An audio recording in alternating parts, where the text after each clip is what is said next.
Hello everyone, hope you're doing well. Today we are back on the second update 1.101 dev server, and it's time to have a look at the Pr.50. This is the SKR Pr.50 Enot, and this is a new vehicle which is coming to the Soviet naval tree in update 1.01.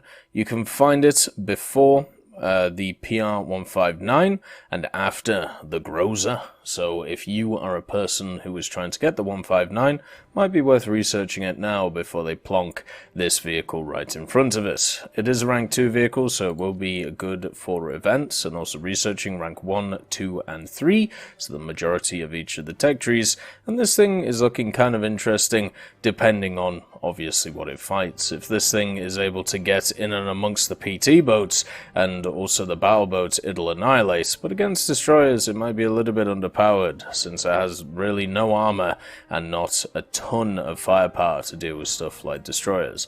Looking at the modifications of this vehicle, it does have access to a range of shells for the 100mm. Starts off with some high explosive F56HE, and also gets some HETF and HEVT for the 100. So unfortunately 24mm of penetration for the HE and the HETF, and the HEVT goes down to 16. Now generally at this level you don't fight much stuff which actually has a ton of armor, so this will be fine, but if you get up-tiered into cruisers, yeah, just run. You ain't doing anything. It also has some ammunition for its 37mm HE and AP belts and universal, depending on what you want to use them for. And let's have a look at the general armament of this machine. So as I said, it has 3 100s, 2 on the front and 1 on the booty. Then it has 2 sets of dual-mounted 37s, which you can find right here. Also has access to just randomly 2 torpedoes in the center and a bunch of mortar stuff. So it actually has some form of hedgehog mortar, or what looks like a hedgehog mortar on the front, and it also has the ability to fire some large depth charges out of the front here onto the sides, or out on the back, sorry, out of the sides. So yeah, it seems like it is designed, or at least this machine will be good at taking out the newly acquired mines when it comes to naval, which is really nice to see. But generally, you know, I don't really see the point in taking stuff such as depth charges. They just turn into just an extended ammo rack, unfortunately, most of the time. You can see in the X-ray view there's been a lot of care put into creating this machine. And before we do that, though, we should have a look at its armor profile. So it has 8mm on the turret of the hundreds around the bridge, 8mm once again, and then it has just 16mm on this little area here around the engine, and then on the sides 7mm and 8mm above it. This is on top of the hull 16mm and superstructure 4mm, so it might be able to stop some shells, but it's not looking highly likely. And there's also a little bit of armor around this area as well. Looking at the X-ray, you have only 1 smokestack, so taking it out will really annihilate your ability to move around the place. It also has 2 transmissions on it and a bunch of ammunition around the place. What is a bit worrying is there is no armor anywhere near the ammunition. So basically the armor is there to protect this big old set of engines here and nothing else. The ammunition storage is over here, and there is also another engine here, which is kind of interesting. I wonder what this engine is designed for. It's even got its little smoke funnel by itself. How odd, how quaint.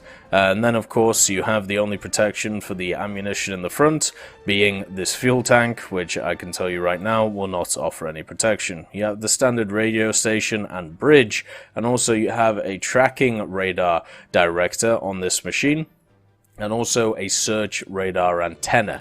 So this thing does have a tracking radar, which is pretty cool, and that's something which is going to be coming to a bunch of machines when it comes to naval. Let's just find a button for it here. Oh my. It's becoming one of those, is it? Let's try this one. How about this? How about that? There we go, we found one. We found a button. So yeah, this thing does have a tracking radar, and I'll show you kind of how that works when it comes to, you know, the machines and what it's able to shoot. And since it has more than just its primary weapons, on top of it has the 37s, you can, you know, you can use them independently, which is kind of nice. You don't have to focus on everything at once, which is always a lovely thing. So let's get this thing into a test cell, kind of show you, you know, what's going on with it. Because whenever there is like a Soviet machine like this, I always get worried. And the reason I get worried is because I've played the Pr.35. I've played the Pr.159. I've played a lot of these machines, which are, let's just say, kind of crazy. But I'm happy to say this machine is not similar to that. So that's kind of lovely. Right, let's just see. Can I get the tracking thing to actually work? You see how it's pulling me to it? It's kind of cool, actually. So is it just going to follow it? And then it will follow this as well. I think that's generally the idea. Oh my. But yeah, the main thing we have when it comes to this machine is it has 100mm. And when a machine has 100mm, that means it has access to something wonderful known as hull break. And since it has access to hull break, that means that you can one-shot anything which doesn't have any armor. It's the reason why something like the River class was incredibly powerful for a while after they did that change, after they made it so stuff like hundreds do hull break stuff. And now, stuff like the River class has gone up in BR. You can see the HEDF there, doing a little bit of damage. Obviously against machines like that, you just want to fire HE at it, and then I'll show you the depth charges afterwards. Bonk.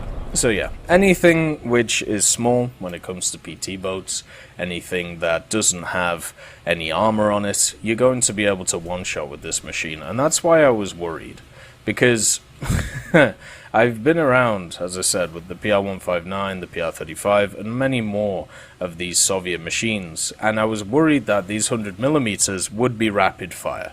Now, that would have been hell on earth. It would have been one of the great travesties of our time when it came to naval. Luckily, that's not the case. These things have a pretty simple fire rate. You know, it's still a fast fire rate. You're talking about maybe one shot every 3 to 4 seconds, which is still good, but it's not what it could have been. And what it could have been is absolutely diabolical. Now, as you can see, since you only have HE across the board, you're going to do absolutely nothing to cruisers, so if you ever get up to it, don't take this thing out. It will just get mullered. There is no reason to take it. But if you are facing destroyers, or if you are facing, you know, smaller boats, this thing may be able to hold its own. I still think against a lot of the destroyers in the game, especially the 4.3, 4.7 ones, this thing is going to get annihilated. But against stuff such as the 4.0s, the 3.7s, and the 3.3 smaller boats, it may have a chance. Now, if you want to have a look at how the Hedgehog is, so the Hedgehog is at the front here, and it just literally, whoop, you can see it go upwards, and it just fires ahead. Now, this hasn't really been useful in the game. Still probably isn't going to be very useful in the game. But you know what it means? It means that if you see a bunch of mines in front of you, you can just pop the Hedgehog and hopefully hit something with it. At least that's the hope. You can see that we can create like a line over there. As I said, this thing also has other depth charges, so you can see these ones, whoop, and they fire to the right and to the left, and it absolutely flings them. Look how far that goes, and obviously the destruction is kind of nice. I've only ever been killed by depth charges once when it comes to naval, and I don't think that stat is going to change really anytime soon. It doesn't seem to be something which, you know, is very, very common in naval in general. So even with the mines being added, I suppose at least it gives, you know, the Hedgehogs and the depth charge is something to do, but it's still not going to be that combat effective, and it's still just another floating ammo rack. They've also changed how fires work on ships, which is kind of cool. They have like a primary and a secondary, so what happens initially on a ship like this is you will have the fire around the area. So you can see the fire right there, it's around the front of it. Now if that fire isn't put out, what will happen is it will slowly but surely spread across the ship in an interesting fashion.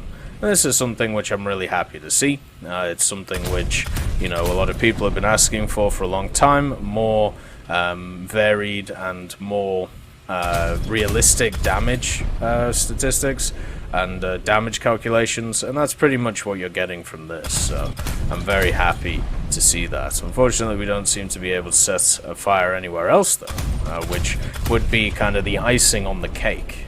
Maybe if you can set a fire in two separate places, that would mean that they would eventually meet up in the center, which would be really cool to see. You can see the fire just eating away at everything. That should be the shot that kills it. Yep, there we go.